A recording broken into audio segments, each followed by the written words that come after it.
say something. Let me say something.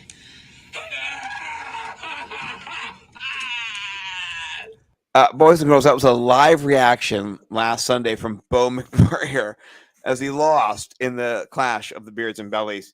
And now he's brooding and he's upset and he's like, I don't know, like a sexual Unabomber over there. What's going on, Bo? Tell me, what's going down? I feel like I just got replaced by Mike White again. Oh, it wasn't great. I mean, it wasn't completely your fault. I don't want to revisit the past, but yeah, some injuries happened, but you had a good lineup. We had this is the first time I think ever that we had zero similar players in our builds last week. So it was the best of two lineups that's going to win, and mine was not the best. It was a close one, but you won.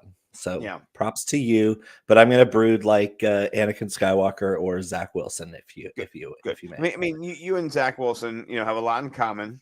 Pardon me. You're highly I'm actually good at my job. I'm actually good at my job. You're losing to nobody. I'm the like Mike White of the bunch. Like on The Departed when he's like, it's like, who are you? Mark Wahlberg says, I'm the guy that does his job. Who the fuck are you? Who are you? And he shoots somebody. No, but in all respect, you are the cash king in this respect. So I do feel good in this respect as well because I am going for back-to-back wins in our best ball, our high score contest between me and Mike. You are, yeah. You and Mike and I are. You guys are 5-5 to my 2, and I've won 2 of the last 3 though, so I'm feeling good. Yeah. So, I understand how you're feeling. You're riding the waves of kind of like recent stardom. No, not gonna lie, it's been impressive. This is like a this is like a NorCal Assassin's Creed. Drink, everybody drink. Yeah, Brad, appreciate it. It was a great time at the DK event. Denny, Joe Bond, Bruni, all of them showed up. It was very fun. We had a great time. My wife as well. All those crab cake eating motherfuckers gambling up their own money. I love it. I hate you guys because I'm jealous. I'm insanely jealous, but I'm proud of you guys. I'm not going to lie. I was talking to Danny, who's my connect over there at DraftKings, and he's like, hey, man, give you a free bet tomorrow. Check your account. Like, oh, okay. It smelled like Old Bay and shame in that building. Oh, my gosh. It was so great. When Danny came in, I handed him a vodka and tonic. It was just like, hey, here you go. Actually, it was a tonic and tequila, not even a vodka. It was a tequila tonic. It was just like boom. Oh, that's a ranch water. That's one of Denny's favorite things, the ranch water. It was good times. I had one as well, and we all got back safe while driving, responsibly. So, but I do digress. Next week we are going to have a $1,500 pick'em free to play over here on the DK with the Nimble team, Bo, myself. We're on that slab. So please do check us out. Brad, you're in the comments right now. It'll be a link. We're going to send it out next week. It's free to play. If you got DraftKings account, cool. You got put zero money in. Just click the link, do the pick 'em. It's going to be a top 3 $1,500 split amongst 3 people. That's incredible. I'm so excited. Partnership with DK is going strong. So let's talk about DK. We got both my lineup and Bo's DK lineup on the slate here. Just before we start, I just want to say Bo and I had 5 matches with our. No, we had 6. We had 6. We went from 0 to 6. Oh my gosh! And there's only 9 picks in your team, right? You get 9 picks overall.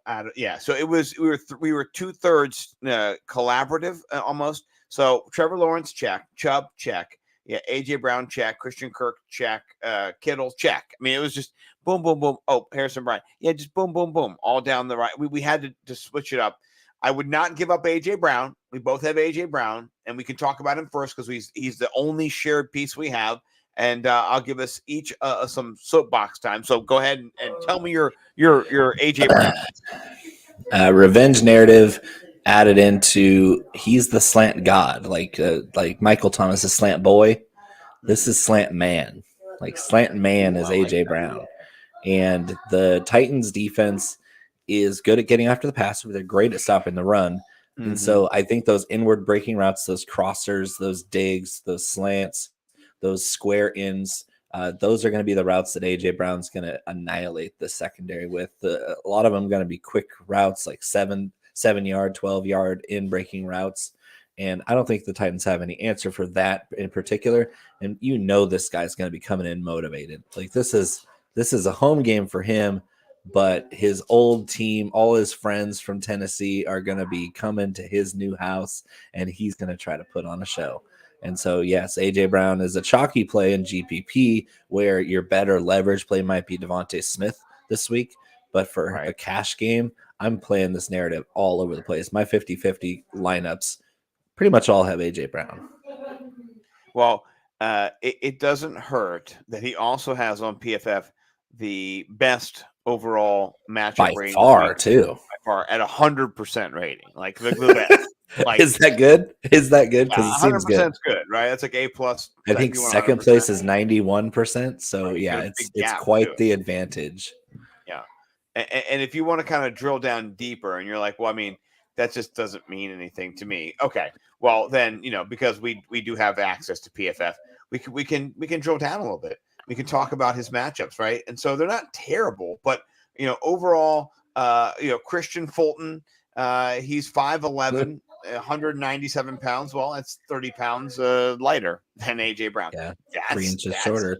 Not great, right? That's not, you don't like that. Okay, well, let's go to the other side. It can't be terrible over there. Well, no, Roger McCreary, he's only 5'11" and 190. So he's also 4 inches shorter and then like 40 pounds lighter. So all of those guys are going to be 50-50 balls if you're going to be playing man. And I mean, I think there'll be a little bit of man played in this game because they're going to be having to stop and kind of spy on, the quarterback over there, Jalen Hurts. He's kind of the man to beat. So you're going to get those one-on-one matchups. He scored 3 touchdowns this year. Is it possible to get 2 in this game? What do you think? Yeah, I think he's a lock for at least 1 because they're going to try to get him 1 right at the beginning of the game. Like their first drive, if they're in the red zone, they're going to pepper him. And it's a beautiful thing because Jalen Hurts trusts A.J. Brown. That 3 touchdown game against Pittsburgh, he threw it up to A.J. Brown, whether he was double or triple covered, didn't matter. He trusts through the ball to A.J. Brown. He's been doing it all season. And luckily for A.J. Brown, the Steelers secondary, not so great. And the Titans secondary, not so great. Undersized, underperforming, like you said. I think they're in the bottom 10 of secondaries in the NFL. So if the Eagles can, they're going to try to run the ball. It's going to be a lot tougher to run, though, than it was last week against Green Bay. So I do think A.J. Brown gets a little bit of funnel treatment because that's kind of what the Titans defense does, is they make you beat them down the field. Mm-hmm. Well, people have been beating them down the field. They've given up 14 touchdowns, which is the second most overall to those same said Steelers, by the way. So maybe now after this Titans game and AJ Brown, they'll jump up and then the Titans will be above the Steelers because they got AJ Brown did, right? I mean, I don't know. It might be a verb coming in soon, but also giving up over 2,000 yards to wide receivers too. So a lot of ways to kind of get there if you're AJ Brown in cash, which I like. And then also in tournaments too, but Devontae Adams, I think, is definitely the less chalky play and maybe the pivot if you're trying to pay down too. Yeah, you got it. Yeah. Devontae Smith, not Adams. I'm sorry. Adams Devontae too. Oh, well, Devontae Adams. Oh, well, I just got caught up in the Devontae Adams hype in my brain. We love Devontae Adams. We're playing him in GPP everywhere. We talked about it yesterday. Yeah. Sorry. Yeah. No, Devontae Smith. Yeah. All right. Let's talk about QBs here because I did have Trevor Lawrence. I really like him at 59. You stacked him with Christian Kirk, 63. So for around 12-2, you've got a superb foundation for your team in cash and maybe even in GPP as well. Yeah, it's a little chalky to put Trevor Lawrence in the lineup. He's one of the chalkier quarterbacks that in projections, but his chalky stack partner is Zay Jones, which is understandable. Zay Jones is cheap and he's been targeted in mass the last 2 weeks. Right. So yes, it's understandable that a chalky stack would be Lawrence and Zay Jones, but Christian Kirk's trending a little bit less chalky, and he is their slot receiver. And he's going up against the worst defense in the NFL against slot receivers. They've given up a shit ton of yards and touchdowns to slot receivers this year. And Christian Kirk this year has been stymied by good slot corners like Desmond King and others, but against bad slot corners, or where if a defense puts maybe a nickel linebacker against him, he's eating their lunch. He's taking them for all he's worth, which, as we know, is $70 million. He got a lot of flack for signing him to that big contract, but where he's needed to, Christian Kirk has paid off. Yeah, I know. I do like that play, and I had that play before you, not before you, but at the same time. If you were to just say that your previous lineup looked just like mine, it was pretty much the same. I'm a little jelly. I'm not gonna lie. I do like this stack. Let me just say, I had to pivot, and so my volunteered to pivot instead of me pivoting. I did listen. I mean, as one of the gracious gentlemen of leisure here in the fantasy football community, I'm not trying to harsh anybody's vibe, particularly my co-host, who I love. You know what I mean? I'm just here for the peace. He's like, oh, it's so terrible. I have to roll this T. Higgins Joe Burrow stack out of the woodworks with Travis Kelce. It's such a travesty that my alternate lineup has to be used. No, I hate that I have to go to the Joe Burrow stack, but I did. I had to. Joe Burrow, 6,900. I think he's he's underpriced. He's like the third leading scorer in DraftKings, and why is he not 7,400? It's whatever. Fine. He'll be plenty chalky in GPP though. He will be super chalky, and I think you know what with Chase coming back as a glizzy gobbler, I can't trust him either. So I love that about full him. T. Higgins, glizzy gobbler. Actually, he's the demarker of who is a glizzy gobbler. So I like that a lot. He's the one. He's the guy, and I like both of them. I like that stack. I'm not going to be scared off of the Joe Burrow chalk because he's such a great matchup this week in a high scoring game. Your team mostly scares me. You have some really ugly plays in there to fit in those scary plays, but like your lineup has warts, but it's also got a nice shiny smooth round butt. It's nice to look at from a certain angle. Well, I mean, speaking of that, Keenan Allen in your lineup just gives me so how is he 6,500? That's what I want. 71. I mean, at least. What are they? And George Kittle at 5 flat is just hilarious. That's a cash game gold mine right there. I'm jealous of him and Chubb and Keenan Allen, and then you got Swift. You're always jealous of my Chubb. Dude, I wish I had your Chubb. I'm not gonna lie. I mean, I wish I had your Swift Chubb. Hey, and all I'm doing is Chubb. You know what I mean? And for me, the Swift play is all about the points per dollar. I do see a pattern there where Swift is starting to get more and more work. He looks just amazing on the field. Yeah, he just needs more snaps over Justin Jackson. He needs more snaps over Jamal Williams. Those are both respectable professional running backs, especially Williams. His touchdown equity is off the charts. But 5,600 is simply too cheap for a guy as talented and with as much upside as DeAndre Swift, especially in the receiving game. That's where they're going to use him. When they increase his workload, it's going to be in the passing game, especially if this Jacksonville-Detroit game shoots out. That's what I'm hoping for with my lineup build, is that just getting the best players in that high-scoring game. I'm just increasing my odds that they're going to hit value. Yeah, I like your narrative based structure for this lineup. You know, you have a run back option. You also have an explosive option and a revenge narrative, and then Keenan Allen being underpriced, and then Kittle, of course, being needed to kind of get there for the San Francisco 49ers, who I think you think, and I think both of them we're going to lose. I placed a bet, by the way, in your honor, $25 bet. Hey, my man, on DraftKings. If we're wrong, we're wrong, but we tend to be pretty sharp on these sorts of things. I liked it. I also bet. I'm not going to lie. I bet on the over in the Philadelphia Tennessee game, because I felt like that was a little bit of a softball. But anyway, yeah, and for me, I said I was that I was going to do the opposite. I think that's an under game. Yeah, and you know, that's where we differ a little bit, and I like differing with you. And speaking of differing, but being the same, we both had Nick Chubb. Nick Chubb's great, right? I had to get a little bit. I say differentiate myself here, and that's why I included in Travis Kelce, and that's why my pay down running backs are what they are: 56, oh, sorry, Yeah. 46 and 53. Not great, but you have a Great. narrative for Minnesota where they're beating New York and they need to pass the ball. They need to kind of throw the running back. What do you think about that narrative? Is that palpable? Is that happening in this game? See, I was pretty high on Bam Knight earlier in the week, but I think you're going to see a lot of kind of a lot of vampiring from James Robinson being active. Oh, he's Because active. he was a healthy scratch last week because Michael Carter was the starter. He got hurt. And then Bam Knight got 69% of the touches after that. 69. Nice. Noise. There we go. Sorry. I had to wait for it. Forgive But, me.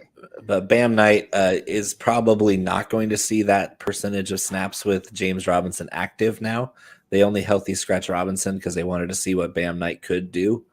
And he looked pretty good. I can't lie. I mean, the rookie has some pretty flashy set of skills. We saw it in his college work. We didn't like the landing spot because he was drafted by the same team as Breece Hall, but it is what it is. Where's he from? NC State, I think. Oh, very nice. I like him. Yeah, he's a really decent back. Kind of buried on the depth chart behind all these guys, all the Jets, but the Jets run the same LaFleur Shanahan offense where the running backs just drop like flies. It just happens. Yeah. And really across the league it happens. So you just never know when somebody's going to get their chance. And Bam Knight's chance was last week, and he might get a good run at it this week. At 4,600, you don't need a whole lot out of it, maybe 12, 13 points. That's all I need. Yeah, but I don't know that he gets there, to be honest. Well, I mean, it's Brian Robinson or bust for my team, honestly. Like, if you're going to get a running back, I think both your running backs score. I think Nick Chubb scores 2 touchdowns, gets you 25 points. So I need Brian Robinson to get me 17 points. Just keep me relevant. Robinson makes me nervous. Yeah. I have lineups with Robinson in it because at his price in that tier, he's the best option in that tier. But I don't like my lineups where I have Robinson in there for my GPP lineups. I don't like that I was kind of wedged into that running back tier for my RB2. So hopefully he scores a touchdown or two because it's going to be tough sledding against the Giants. Yeah, it's a low total, under 42, and so it's not going to be one of those games where he gets you 800 yards and 69 touchdowns. It's just Can we talk about your horrendous Randall Cobb play? Because that's just atrocious. I mean, talk to me about it. I thought you were better than that. Who would you go for there? Who's your price range? There are about 6 wide receivers that are cheaper than Randall Cobb that I would have valued over him. All right, give me a handful of them. All right, I'm gonna pull it up right now and list them. Okay, here we go. Home, create a lineup.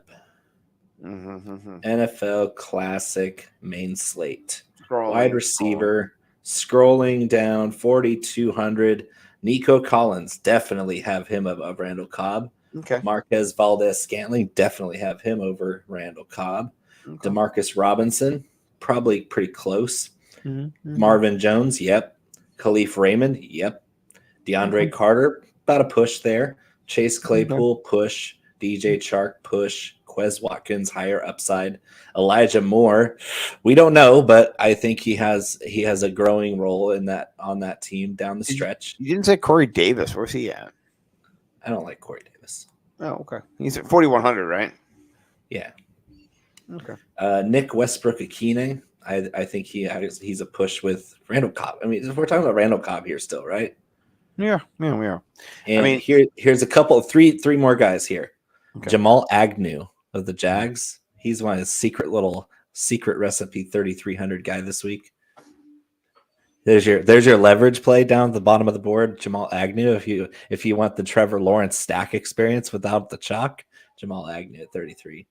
Chris Moore is going to have an increased role. And all the way down at 3,200 is Jawan Jennings of the 49ers. I'm not against Juwan. I like Juwan. I do think that Randall Cobb has some touchdown equity with whoever plays. Does he? Yeah, he does. He does. I think he does. He has 1 touchdown this season, and it was last week on 4 targets. So his touchdown game was 9.9 points, and that doesn't pay you off at 4,200. His game before that was 13.3 on 6 targets. He caught all 6, which is really unsustainable. And we haven't seen that New York Giants game that he had was 7 for 99 on 13 targets. This isn't the Randall Cobb we're seeing lately. Give me a Randall Cobb over under tomorrow for total yards. 33. I'll take the I over. say he goes 5 for 33. So 8 I'm going to points. say he goes 6 for 55 and a touchdown, giving me around 60 points. Yeah. Yeah, that's what you need, right? Exactly what I need. Yeah. That's what he has in his head. That's why he's in the lineup. But I'm I mean, going to it's say not that in my head. I'm just saying I think that's what I think he can. That's his potential to get you, you know. I don't have any guys besides Harrison Bryant down at 2,700 that I think will score less than Randall Cobb. Yeah, see, that's spicy, right? No, I mean it's what I have. I mean, I think Harrison, if Harrison Bryant outscores Randall Cobb tomorrow, you are in big trouble. That'd be bad. I mean, I think Hayden Hurst scores maybe Randall Cobb, but yeah, I can see that too. In a high scoring game, you never know. You never know. But no, I'll say this: I do like my Travis Kelce play. Yes. I think that gives me a little bit of hope for the bust out, if that makes any sense. You know. Yeah, and your stack does have more upside than mine. I mean, I'm going for the game that has the highest total that we're thinking might shoot. Jamar Chase coming off an injury maybe isn't targeted as much. T. Higgins building up the equity when it comes to you're running it back with Kelce. So, yeah. I'm just trying to be smart. I learned it from watching you, Dad. I mean, Bo. I'll give you the home field 3-point juice in this one. Thank you. I'm going to give it a back the other way and a 3-point juice to you, good sir. Particularly because you have this guy right here, Keenan Allen. Oh my gosh. You think he might do something against the Raiders? Yeah, I'm a little bit upset you got this guy here. I think Keenan Allen's a difference maker for you, man. I think he brings it to you home by like 10, honestly, but I'll take the 3.5, just or 3, whatever it is, to give you that. I just think it won't matter at all. If DeAndre Swift has a huge game, then it won't matter because that's your slate breaker at that price. Well, we're both targeting different or like the same but different games in this. I mean, before we were targeting the same game, but now we're targeting different games. Same but different. The same but different. But yeah, I'm a little jealous you're targeting that game, but I'm going to let you play with that game and play with my game. So this has been exciting. Bo, I'm up 7-5. By the way, you got to bring back to 7-6, or it's going to be 8-5. That's not you don't want that. You don't want that. No, then I'll be running out of weeks to catch up. Yeah, I don't want that. Bad time bears. So, well, where can people follow you and find out your picks for now and forever? You can follow me on Twitter at Bo_McBigTime. That's where all my things are. That's where all the things that I yell out into the universe are right there. Also find him on Reddit. He's a Reddit ninja, which I love. All I do is post to the one subreddit with my DFS articles. Crush. One of which used to be your DFS article. Ours now, apparently. It's a baby. It's a baby. It grows. It goes. I love it. Go check out Bo_McBigTime on Twitter, folks. I am Scott Simpson, Nibble W Numbers. I hope I'm seeing you next week as an 8-5 guy and not a 7-6 guy. So my laptop's out of power. So we're closing the show.